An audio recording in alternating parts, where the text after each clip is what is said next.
Okay, here I am with Chris and Andrea Mullineux in slightly overcast Swartland. Can you give us an idea of sort of the scenery, what we've got around here? We're here at Brownstone, which is our home in the Swartland. So just behind you here is Kasteelberg Mountain, which is one of the three main mountains of the Swartland, all based on brown slate or brown schist. And then to your left, right in the back there, is the Paardeberg Mountain, which is one of the other main mountains of the Swartland.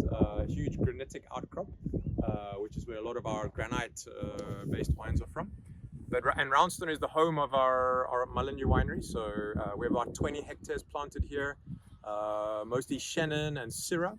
But we've got a whole lot of other varieties planted: Grenache, Claret Blanche, and then some new really exciting varieties: Macabeo, Verdelho, Vermentino, etc. But we're standing in one of our very, very exciting blocks, which is, you'll see, slightly higher density, planted about 1.2 by 1.2 meters apart, and farmed regenerative organically. So we're going to be certified from the 2025 harvest regenerative organic. And yeah, Andrew, I'll let you just chat about what that entails. Yeah, what does that mean? Yeah. So with regenerative organic, it's not just about what you spray and do not spray in terms of organics, but it's also about how you're regenerating the soil, how you're treating the farm as a complete sustainable unit. But in the Southern Hemisphere, there's also a pillar of social sustainability. So, looking after our workers, making sure everything is tip-top for them is very important. But then also incorporating nature into the vineyards as much as possible. So obviously we have cover crops to help protect the soil, both in the summer and in the winter. And then behind us, we have one of our many sort of natural corridors of fynbos.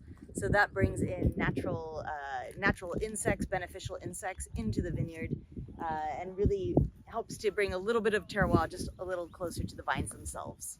Yeah, that's a very there's a real movement towards regenerative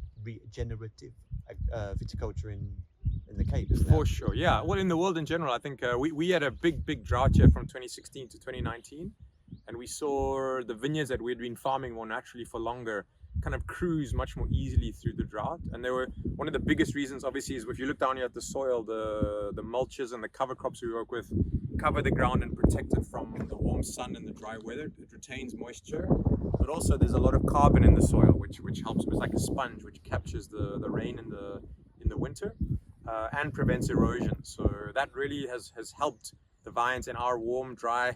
Doesn't look warm, dry, and sunny today. It doesn't feel like it. Yeah, but I promise you, and it is in the growing season. Yeah, it's just really been a huge lesson for us in terms of how important natural farming is. And from that lesson that we've learned, we decided to get certified here. That's great. Yeah. Thank you very much. Thank you. Thanks.